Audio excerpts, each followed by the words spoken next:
सोचो, तुम एक बाइकर बनना चाहते हो पर क्लच और गियर का यूज नहीं करना चाहते। पॉसिबल है क्या? नहीं ना।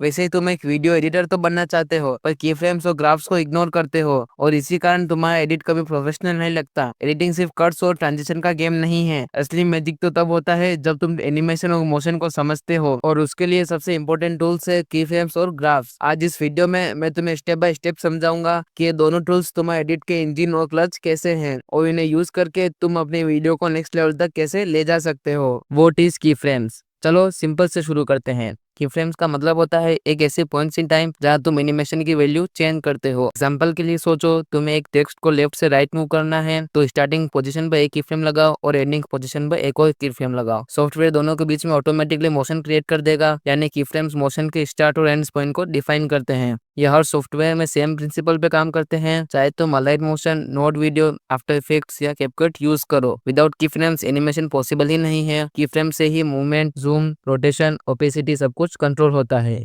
की फ्रेम्स के टाइप्स और उनका यूज। अब बात करते हैं की फ्रेम्स के टाइप्स की। हर सॉफ्टवेयर में मेनली दो बेसिक टाइप मिलते हैं, लीनियर और ईज। लीनियर की फ्रेम्स जिसमें स्पीड कांस्टेंट रहती है, ऑब्जेक्ट एक ही पेस में मूव करता है। ईज की फ्रेम्स जिसमें मूवमेंट स्टार्ट में स्लो होती है, बीच में फास्ट और एंड में फिर से स्लो हो जाती है।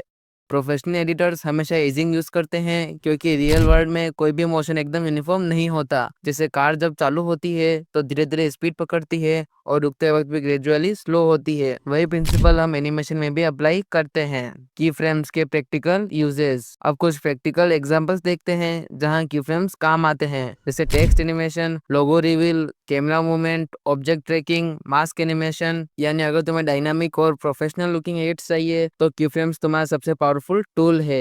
ग्राफिक एडिट्स की पावर। अब बात करते हैं ग्राफ एडिटर की। ये वो जगह है जहां से तुम अपनी एनिमेशन की सोल कंट्रोल करते हो। की फ्रेम सिर्फ मोशन देते हैं पर ग्राफ्स उस मोशन को फील देते हैं। ग्राफ एडिटर में तुम्हें कर्व्स मिलते हैं, जैसे स्पीड ग्राफ और वैल्यू ग्राफ। ये कर्व बेसिकली तुम्हें स्पीड कंट्रोल करने की फ्रीडम देते हैं। एग्जाम्पल, अगर तुम चाहते हो कि एक ऑब्जेक्ट स्टार्ट में स्लो चले और एंड में फास्ट हो तो तुम ईज इन कर्व बना सकते हो, और अगर तुम चाहते हो पहले फास्ट चले और एंड में स्लो हो जाए तो ईज आउट कर्व यूज कर सकते हो। प्रोफेशनल एनिमेटर ग्राफ को मोशन के रिदम के हिसाब से एडजस्ट करते हैं, इससे एनिमेशन और नेचुरल लगती है। ग्राफ टाइप्स और एग्जाम्पल्स। ग्राफ एडिटर में कुछ कॉमन कर्व पैटर्न होते हैं, जैसे linear, is in, is in out, bounce और ओवरशूट। बाउंस और ओवरशूट इफेक्ट बहुत पॉपुलर है क्योंकि ये मोशन में एनर्जी और लाइफ ले आते हैं। फॉर एग्जांपल, अगर तुम लोगो या टेक्स्ट को बाउंस फील देना चाहते हो तो ग्राफ के एंड पॉइंट को थोड़ा नीचे खींच दो, ये ओवरशूट क्रिएट करेगा। कॉमन मिस्टेक्स और उनके सॉल्यूशंस। अब बात करते हैं कुछ कॉमन मिस्टेक्स की